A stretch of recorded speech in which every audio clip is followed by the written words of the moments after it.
Hey guys, welcome back to my channel. I am Danielle, aka Stitcherista here on YouTube, and today is Monday, February 7th. We are just a week away from Valentine's Day. Bill's actually taking that day off of work because Super Bowl is the day before, and he likes to stay up and watch it. It's usually on till like 9:30. He's got time off. He's got plenty of time that he can take, so I will be working though. Yeah. So we normally get each other gifts for Valentine's Day, and I know he bought one for me, but he said not to get him one because he still has to get stuff for the boat. So I'm not getting him anything. I mean, let's face it, it's more of a woman's holiday anyway, right? In my opinion. So my last video on Saturday, we did go to dinner Saturday night after I was done the video, and I got the shrimp street tacos. So I need to find something there that I really love and just get that every single time, because I am someone that when it seems like when I go to a restaurant and I try something new, the street tacos were all right. And the main reason why I wanted to go there was because they have seasonal ales. Like I like Angry Orchard cider. I like that kind of stuff. And I said, okay, what's your seasonal ale? And she's like, oh, I think it's pear something. I'm like, cool, I'll take a glass of that. Well, then she comes back and says, well, I think we're out, but we're looking to see if there's another keg, and there wasn't. So she's like, well, we do have Angry Orchard in the can. Okay. I have Angry Orchard at home, but okay. So I got that, and I got a glass and poured it in, and it was fine. It was good.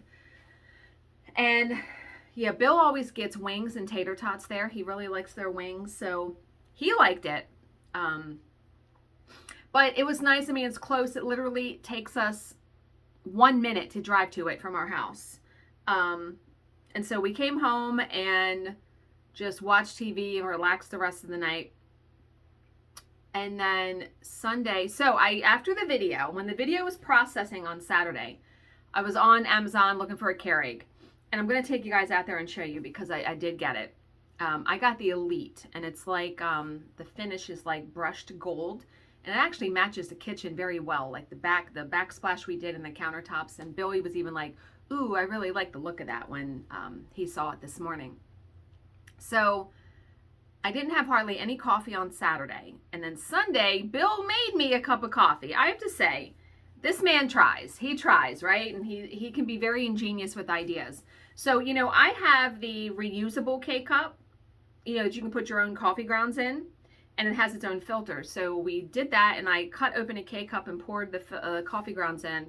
And he just got the normal cup of coffee, like 6 ounces of water, poured hot water through it into my glass. That sufficed. Not great, because I normally like my my cappuccino.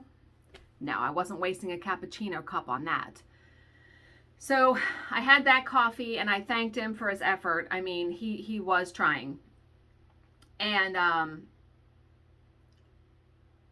so it's like 9:30. I decided I'm just going to get dressed and get the day started. Groceries were coming between 12 and 2.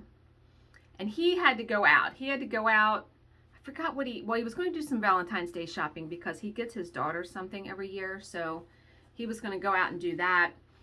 And so he calls me. Now, I was already dressed and ready and already had like laundry done. Everything was done. And I was stitching because I started my new little project, which I'll show you. And he says, I tried to stop at McDonald's and get you a mocha, but their mocha machine was broken. Of course it was. Of course it was. Thank you for your effort, love. It's fine. I'll live. So I noticed that I get a notification that at 11:30, the Keurig is out for delivery. And it says between 11:45 and 1:45 it's going to be here. It wasn't. So when it gets to be 1:45, the time keeps increasing by 15 minutes. And when it finally got to like 4:45, it just said, it'll be here by 10 o'clock. And by that point, I was able to see a map where the driver was, and it said he was only 4 stops away. So I'm like, okay, cool. I didn't get that Keurig until 7:30. I don't know how Amazon works with that, but he was in one spot for a long time. So I don't know what that meant. But it did arrive at 7:30. Bill goes to bed at 8 o'clock. We all know this. So said goodnight to Bill, and I'm like, I'm at least going to get it unboxed and out there. So I got it unboxed, ran a cycle of water through it because they tell you to do that, and broke down all the boxes and got all that. And then this morning, now there is a setting on it, and I didn't read the manual close enough last night. There's a setting on it where you can turn it to auto shut off. The default is 2 hours, but you can do it all the way down to 15 minutes. So I didn't realize that you have to set that. Otherwise, the Keurig stays on all the live long day. Because I got up this morning and I'm like, why is that still on? And I feel it and it's kind of warm and I'm like, oh my good fucking God. Like, I'm going to burn up the heating element in this before I've even had a chance to use it. And when I was talking to Bill about it, he's like, I said, well, why wouldn't the factory setting be to turn off? And if you wanted it to be auto, if you wanted it to be on for half an hour or whatever, why couldn't you then set it? He's like, well, think about it. They want you to burn it up, so you got to buy a new one. I went, yeah, you may be onto something there. So I looked at the manual this morning and set it to turn off after 15 minutes because what you do is you hit the button, and I'll take you out there and show you, but you hit the button and then it heats up. And when there's no more noise being made, you know it's heated. So it was, I want to say $139 on Amazon. It's the Elite. And they have different colors. I, of course, wanted to get like a fancy color. Like my last Keurig was red. I like colors like that, but they didn't really have that in that. I think they had a blue one, but I would have had to wait for it. And I waited long enough. So, and it was so glorious this morning. I woke up, no job today. So I woke up and went and got a cup of coffee. And man, that first cup of coffee, really, really good because I hadn't had coffee in almost 2 days. So yeah. All right, so I'm going to flip you guys around and we're going to take a walk out there because we like to see that kind of stuff, don't we? I have to show you because I've talked about it enough, right? Dishwasher's done, so I get to empty that when I'm done. Okay, so here is the Keurig. Isn't it pretty?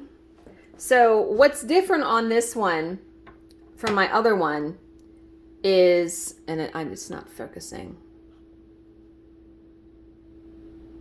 I didn't mean to do that.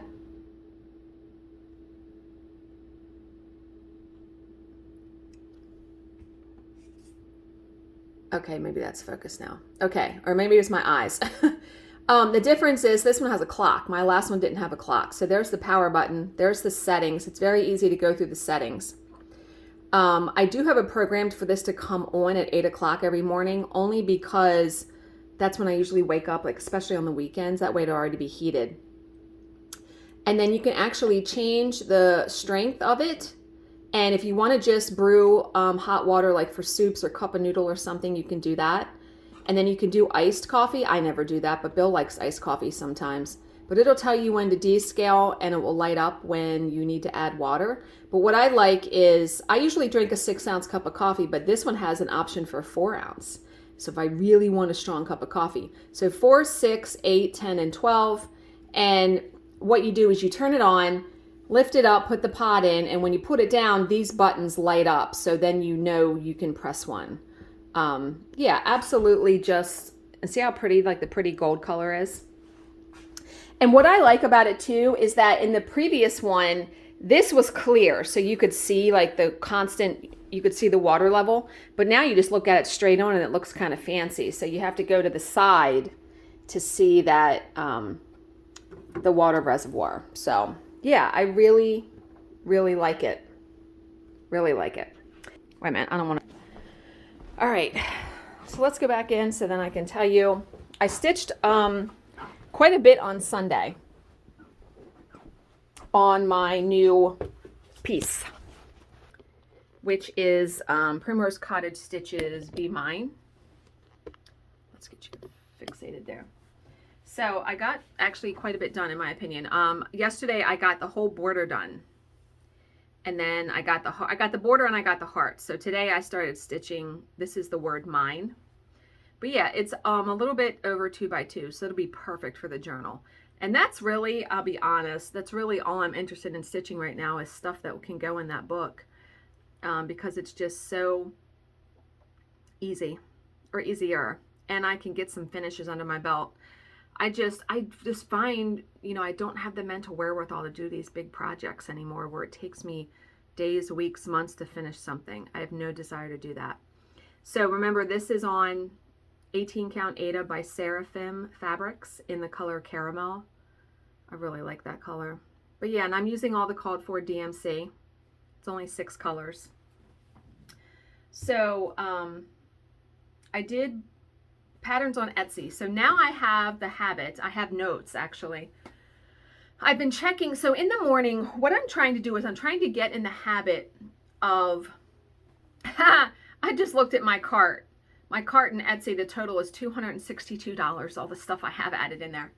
I keep stuff in the cart on Etsy because you can keep it in there forever. And that way if I want to, it's kind of a way to save it, you know, like bookmark it. But in the morning, I'm trying to stay off social media like all the live long day. I'm in the morning, I'm trying to get a cup of coffee and check Instagram, check comments, check Facebook, and look at my Facebook groups because it gives me talking points for videos. And then spend, you know, 15, 20 minutes, enough for me to drink a cup of coffee and do that. And then that's all that I look at it until the following morning, because I just find during the day, time is just too monopolized by constantly checking Instagram, Facebook, all of that stuff. No, I could be stitching, reading, spending time with Bill. I mean, you know what I mean? No, I don't want to be on my phone all the time. So I will go on Etsy, bookmark these patterns. And I was looking in the groups last night. Someone had stitched this pattern.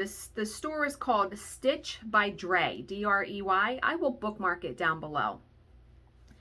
And it's almost like women's empowerment patterns is the best way I can say it. And I saw this, I'm going to show you one of the patterns. This is a Valentine. And I'm like, you know, I have to stitch this. It said, hey, is motherfucker one word or two? I'm writing a Valentine. But look at the style. So it usually will have a woman in various stages of dress and then the saying. So let me show you another one. So it's called Prudence Kitsch. That one's called Prudence Kitsch Valentine. But there is the shop. See where it says Stitch by Drey? I forget what one this person had stitched. Oh, here it is. It was in one of my, might have been one of my book groups. This one, I loved it, and I'm like, I have to stitch it. So apparently there's like this whole list of banned books now that I think it's opinion if something should be banned. Why would you ban a book? Anyway, I don't quite get that. But look at this one. Read banned books. Oh my God, right? So she's holding a whole stack of books. I loved this. I'm like, I have to stitch that. I have to stitch that because I'm all for reading. We know this. So that's what led me to this store. Someone had linked the pattern and then I was looking. So I have bookmarked a shit ton because there are so many good patterns in this store. So I will link her Etsy store down below. So let's talk about links for a second too, because I realize I got to figure out a different way of doing my links. So, because my link tree, it's getting out of hand. There's too many links in it. What I want to start doing is the stuff that I want that's like my core links, like my cross stitch playlist, my Patreon if you want to support me that way. There are a handful of things. I'm going to keep that on my link tree. The stuff that I mention in every video, like that store, I'm going to just put in the description box because I'm not going to talk about those patterns every video. So be sure, if I talked about something in a video that you want to link to, or you have to get the link from in the description box, because I'm not going to have them on my link tree. I just think it'll be easier that way, and the link tree will just be so less uncluttered. I think it looks cluttered. There's way too many links on it right now. Okay, so did that, and then hands-on design. So there is another pattern I'm going to show you because it's a free pattern, so I can actually show you the pattern because I put it in my markup software. It is called, now, hands-on design is Kathy Haberman, and every year for a while now, Valentine's Day, she has designed a pattern for her husband, like to celebrate their marriage and everything. And some of them are so pretty. Like I know I stitched one for my cubby because I was looking at it last night, and someone had stitched the one she did. What year was this? It was last year, 2021, and it's called Love You. So if you go to her blog, and if I remember, I will link her blog down below. If you go to her blog, you can find all the patterns. But I'm going to show you what it looks like. Now that's how she stitched it. She stitched it on Weeks Dye Works red pear linen. But you can obviously switch the thread colors because it only calls for 2 colors. There are people that stitch the Love You in red. I mean, you could do whatever you want. So I want to do it for the journal. I want to do it for the junk journal because I just think that will be fantastic. And it reminded me of Bill, you know. If I can find a little tiny picture of him, like I have this little picture, which I'm tempted, I have it in a frame, but I'm tempted to put it in my junk journal. He was in like, this is middle school. So this is like when we met. Isn't he the cutest thing? And look, he's got hair. Yeah. I want to find like a little picture of him to put in the next to the journal entry. So I'm going to have to be on the lookout for that. But yeah, I think that's definitely going to be a pattern to stitch. I'm loving the little patterns. So give me your best, and I've been on Etsy a lot, but give me your best like stores on Etsy for PDF patterns that are small, if you stitch those kinds of things. I belong to a group on Facebook called Cross Stitch Smalls and Finishes or something like that. Love that group. I'm always in there looking around. Okay. So next, okay, the back of your cross stitch. So this has been talked about so many times in the community, right? My opinion, the only thing I'm concerned about with the back of my cross stitch is if you can see not carrying the threads too far. Because now 18 count, you would have to, well, you can see, look, here's the back. I mean, it almost looks like the fucking front, right? Yeah, there's the back. There's the front. And that just comes with practice. I mean, I've been stitching for like 35 years, something cuckoo like that. Someone in one of my cross stitch groups showed the back. They are stitching the Epic Pokemon, which is full coverage. And it is, oh my God, like it is huge. They said, they showed the back and they're like, I know people are like fanatic about the back. They said, I don't care. They said, I like the secret chaos on the back. And I thought that was like perfect. If you were stitching a full coverage like Heaven and Earth Designs, the Pokemon, whatever, you're going to have thread on the back. You're not going to get around it. I'm trying to think. I have everything framed. You can't see it. But secret chaos. It's okay. If the front, if you don't have like a bunch of lumps and bumps, you know, if you don't have knots on the back of your work, because all of that will make the front not look right when you frame it or finish it. But yeah, my biggest concern is carrying threads.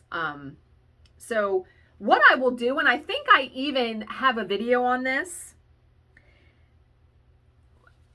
Let's say I was stitching down here and I wanted to go way up here for some reason.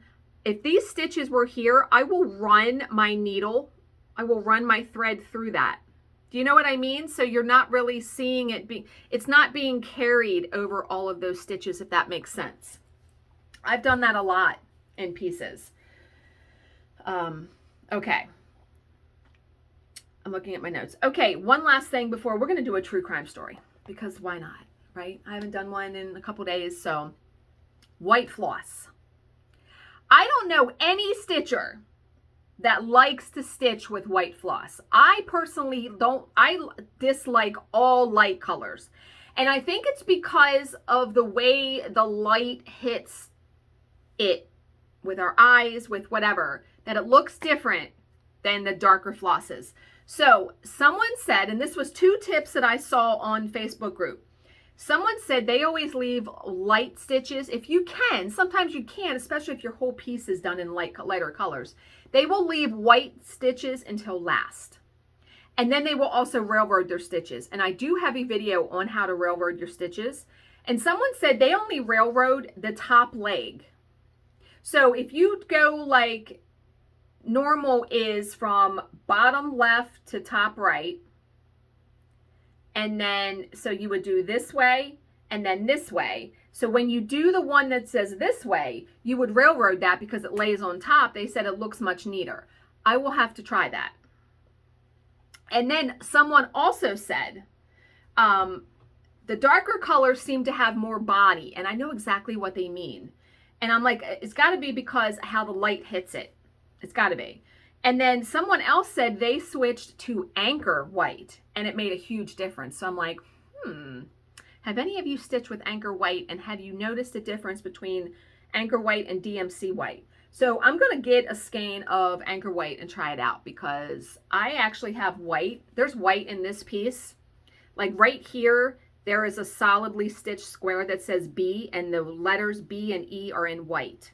So I'm definitely going to leave that until last. I'm going to try those little tips though. So if you have any tips on how to stitch with white floss, leave them down below, because I will be very curious to see them. All right. I think that's enough chitty chatting. 21 minutes. We are going to do, of course, the calendar entry for unfucking ourselves. But we are also going to do a true crime story. And this is an old one. All right, I glanced at it. What is happening? Let's go. Okay, so this one is Lulu Prince Kennedy. Oh, and it reminded me, because this is from like the late 1800s. So you know how I've always like just made such a big deal, and this is just me being, you know, ridiculous, of these fucking Quaker girls in like 1850 stitching on shit, right? When I need readers to, well, they're like 10 years old. So McKenna, you know, of 1884 Stitchery, I love her so much. We'll just message each other, right? But I've met her in person. We've talked by voice message on Facebook. She sent me a picture of this Quaker sampler. It was done by Lydia something. It was done in like 1897, 1857, 18 something 7. And I looked at the picture and she knew what I was going to say. I said, I cannot, with these Quaker 10-year-old girls stitching on fucking 60 count 1/1 by candlelight. I can't do it. And that's what I wrote to her. Like, yes, fucking 50, 60 count, 1 thread, candlelight. And let's face it, then, you know, they didn't have the fucking 500 skeins of DMC that we have now. We're spoiled, people. We really are. When they ran out of a color, they just picked up another color. Like, if they were stitching something in red and they ran out of red, well, guess what? The other half of that letter is going to be stitched in, like, blue or something. Oh, yeah. Oh, yeah. And, you know, it was taught. Like, this was a skill that was taught. So, but holy hell, the small count fabric that they stitched on, and just the lighting. Like, what? Here I got, like, light right on it. You know, I'm lucky I'm stitching on 18 count. Let's face it, because my eyes, right? 40, gonna be 48 in a couple months, and I'm gonna need to make an eye exam because my eyes have gotten worse for sure. Okay. Get off on so many tangents, right? All right, so Lulu Prince Kennedy. Lulu, what you doing? What is she doing? So the case of Lulu Prince Kennedy must rank as one of the strangest in the annals of American crime. Really. We have read some fucked up, strange stuff. So I've never even heard of this one, so I guess we should buckle up, right?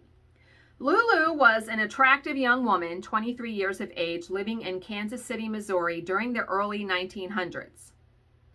She was particularly high-strung, some would say neurotic, even hysterical at times. Hello, let's join that fucking club, right? She was also less concerned with her virtue. Ooh! So you saying she's a hoe? Like she was getting around? Is that what you're saying? She was also less concerned with her virtue. That's a good way to say it.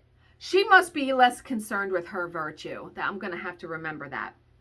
Less concerned with her virtue than other respectable young ladies of that era. They replied, boring AF. Come on now. Perhaps that is what attracted her suitor, Philip H. Kennedy, a 30-something solicitor who worked for the Merchants Dispatch Transportation Company. Kennedy had met Lulu in 1898. Wow, is old. We are going back. And thereafter became a regular visitor at the house she shared with her parents and two brothers, Will and Bert, on Peary Avenue, Kansas City. He would continue these visits for 2 years, never once offering any indication that he might be thinking of making the relationship permanent. This began to annoy Lulu's brothers. After one visit in April of 1900, it's so weird to see April 1900, Will followed Kennedy out and asked him directly whether his intentions were serious. Kennedy said that they were not. Oh, at least he was honest. I have to give him that. And Will then told him never to call on Lulu again. And this Kennedy agreed to. Okay. So by December of that year, he had announced his engagement to another woman. Okay, but her last name is Kennedy, so I'm guessing they must find their way back to each other. So Lulu, too, had moved on. In the summer of 1900, a brash New Yorker named Case Patton, interesting name, arrived in town. Patton was a professional baseball player who had been recruited to play a season for a local team. After he and Lulu became acquainted, she was a frequent caller at his boarding house. The two of them were seen taking long walks together and going horse riding. They even exchanged keepsakes. Patton gave Lulu his gold watch and chain, and she reciprocated by loaning him her diamond ring to wear for good luck. What? Do you remember, this reminds me, like I said, tangent. Do you remember the ID bracelets that you used to get each other back in? I remember, God, it was like my first real boyfriend, so summer of 8th grade into 9th grade. Man, I liked this guy so much, and this is one of the times I remember we were still dating at Christmas. If you can call what in high school dating, we were going out, going together. I wanted to get him an ID bracelet with his name engraved on it, and then you could engrave like the date and a little sentiment on the back. And my mom actually agreed to pay for it, and she picked me up from school this one day, and we went and got it. And I'll never forget that because, you know, my mom's a great person, and I think she did her best, but she wasn't, like, I see how I see how my stepdaughter's mom has been very involved in her life the whole way. My mom was not like that. And I feel like it's because her mom, I don't know, my grandmother, I don't know. But so there were moments though. So, and that's one of the moments that is like burned into my brain that my mom really did something really great for me. So I was so excited to give it to him, and he wore it. I mean, it was silver and got his name engraved, and I think I wrote "I love you" on the back of it. You know, fucking 9th grade. 9th grade, you're 14, right? But I remember it was just so nice to go to his house and give it to him, and he had gotten me one too. So we had, I wish I still had that bracelet, right?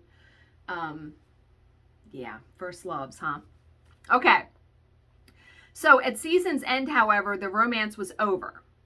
Patton returned to New York, and Lulu was left to nurse a broken heart.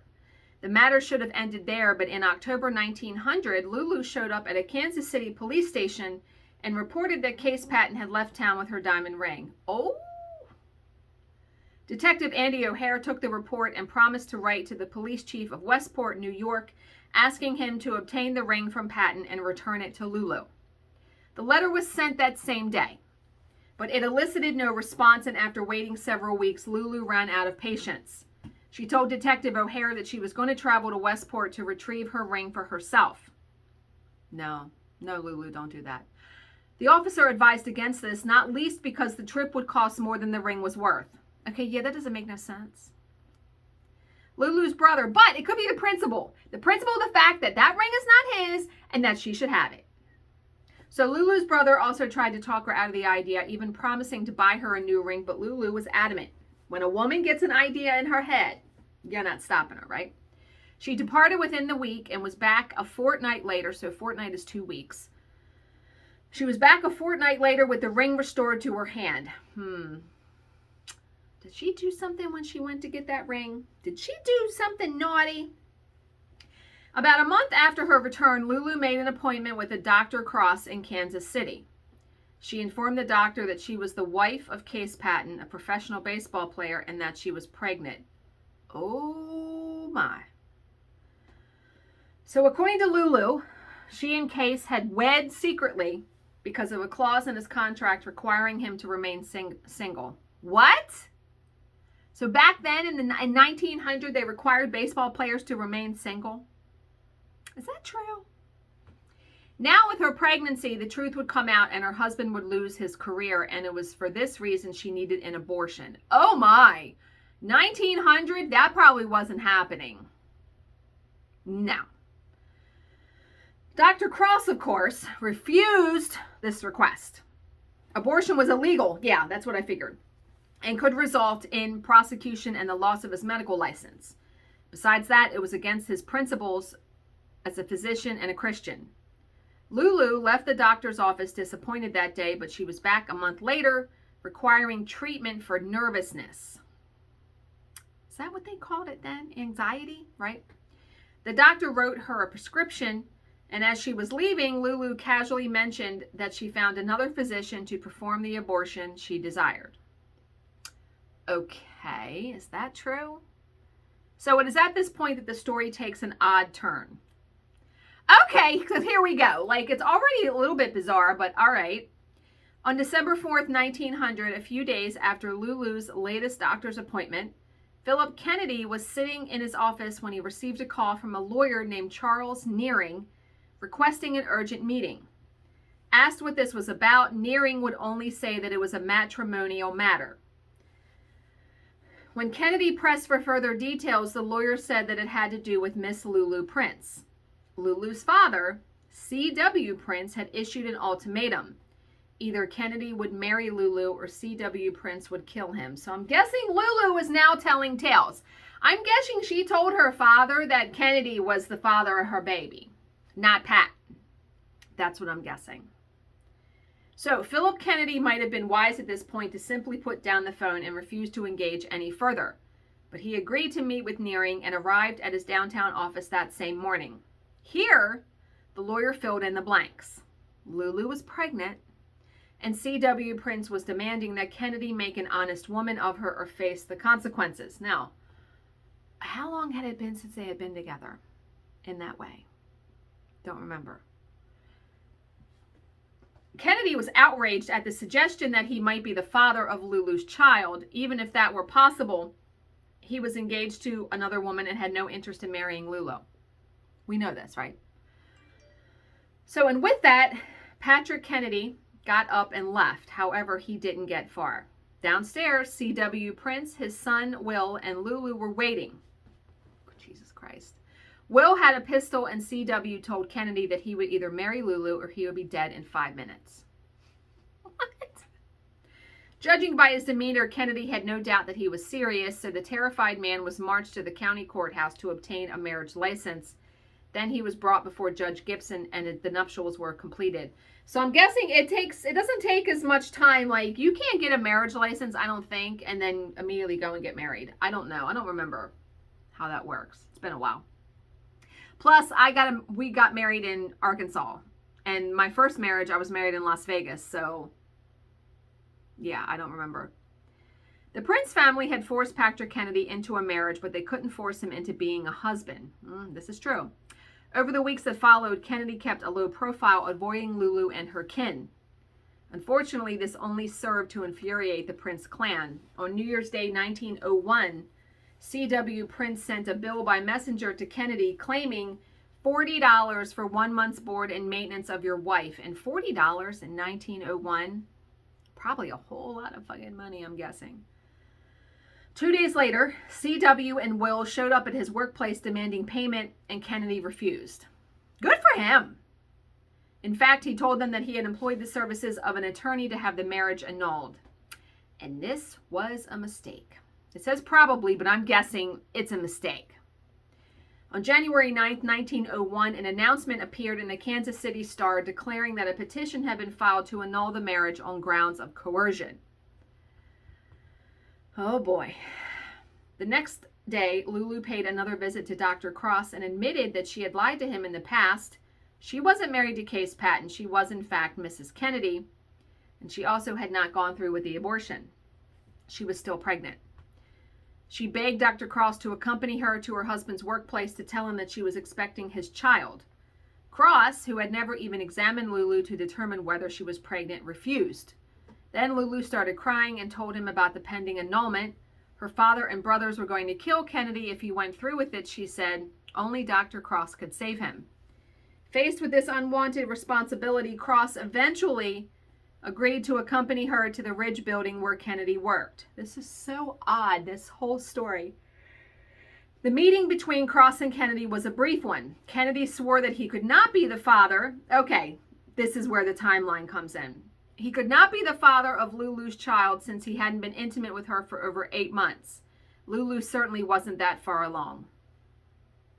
She wasn't even showing yet. So she probably wasn't more than 2 months along. Kennedy also asserted that he had no intention of being a husband to Lulu and every intention of going through with the annulment, and nothing would persuade him otherwise. Having done what he agreed to, Dr. Cross said his goodbyes and was walking away as Lulu entered the hallway. And Cross heard her ask Kennedy, "Are you going to live with me?" Is she delusional? She must be delusional. And Kennedy's reply was, "No, I'm not going to live with you," right? Dr. Cross was now walking towards the elevator, and that was when he heard the shots, closely spaced, deafening in the enclosed area. Cross turned to see Kennedy staggering back, Lulu aiming and firing. 2 Merchants Dispatch employees came running towards the commotion, but it was already too late. Kennedy had been hit 6 times, in the chest, the side, the back, and in the head, and he died at the scene. Well, there was witnesses. Lulu's defense at trial was one of hysterical insanity. I bet she was hysterical. Like, I get it. A little bit. Her lawyer contended that she had been wronged by Patrick Kennedy and had been so distressed that she had lost her ability to distinguish right from wrong. Kennedy, he insisted, had debauched his client, effectively causing her condition. But the prosecution had a rebuttal argument ready. Lulu had argued was not exactly of pure virtue. Oh my God, they're going to do that. She had spent time with a visiting New York baseball player in his room and had followed him to New York after he left town. This was not the kind of woman who would lose her mind over being debauched. She had also lied about her pregnancy, the premise under which she would force Patrick Kennedy to marry her. She wasn't pregnant. In the end, the jury went against Lulu Kennedy and convicted her of murder. I mean, there were witnesses, Jesus Christ. She did it right there in front of everybody. She was sentenced to 10 years in prison. That sentence was later overturned when the Court of Appeals decided that the prosecution had besmirched Lulu's character by entering evidence regarding her affair with Case Patton. That meant a retrial, and the second time around, it went much better for Lulu. She was acquitted on the grounds of emotional insanity. That's what I'm going to start saying. Nope, I didn't do that. I had emotional insanity. I think we all have times of emotional insanity. The jurors also agreed that she had since recovered and it was therefore not necessary for her to be institutionalized. The trial delivered one other favorable outcome for Lulu. She finally gained the husband she craved by marrying her attorney, John Kramer. What? Okay, then. After her exoneration, Lulu put her propensity for the theatrical to good use, appearing around the country in a melodrama entitled The Injured Wife. Good fucking night. Wow. That was quite the story. Like, holy fucking moly. Alrighty. I don't even know what to say to that. I don't even know what to say. Okay. So, today's entry for unfucking ourselves in 2022. We're trying. We're trying here, folks, right? All right. Save yourself the horseshit drama of I can't forgive. You absolutely can. You have thus far been unwilling to forgive, and that's the difference. You know, it's hard. It's hard to forgive people. They say, oh, it's like drinking poison and expecting the other person to die. I get it. I feel like there are certain things, though, that are unforgivable. They just are. Definitely unforgettable. But yes, it's not saying you can't. You're just not willing to do it. Absolutely. I totally agree with that one. All right. I did start reading a new book. Let's talk about that really quick before I'm going to look it up before I get off of here, because this, wow, 41 minutes. Did not think 41 minutes was going to be today's video. All right, so I am reading The Marriage Pact by, who the fuck wrote this book? Why is it not coming up? Wow, there are a lot of books called The Marriage Pact. Is that what it's called? The Marriage Trap. That's why it's not coming up. The Marriage Trap by Cheryl Brown. It only costs $2.99 on Kindle. Okay, so here is the premise. Carla watches silently. Now, okay, so it says, my husband has been keeping secrets for a long time. He thinks I don't know what he does outside of this house, but I know everything. Carla watches silently as Jason hurriedly packs his belongings into a suitcase. She knows that her stillness is unnerving him as she watches his every move from the doorway of their bedroom. Clothes are screwed up and packed into the case, along with a watch she bought him for his last birthday and his precious laptop. He takes everything from his bedside table, everything except the framed wedding photo, which now stands alone. Carla strains to see the smiling faces in the photo, if only she knew then what she knows now. So he tells her just moments earlier, I've fallen in love with someone else, and the brutality of those words hit Carla hard, and she struggled to breathe as she took in each word. You may think you know what Carla will do next, but you will be wrong, because Carla isn't who you think she is. Only she knows what's about to happen, and you will never see it coming. So the book starts off with him leaving, and that little scene right there. And then the next chapter is 3 months earlier. So it's the rest of the book is leading up to that. And there has just been a bombshell dropped in the chapter I read that I'm like, oh my God, how is it going to be twisty and turny? It's good. I'm about halfway through it, and I just started reading it Saturday. Yeah. So I will also link that book down below.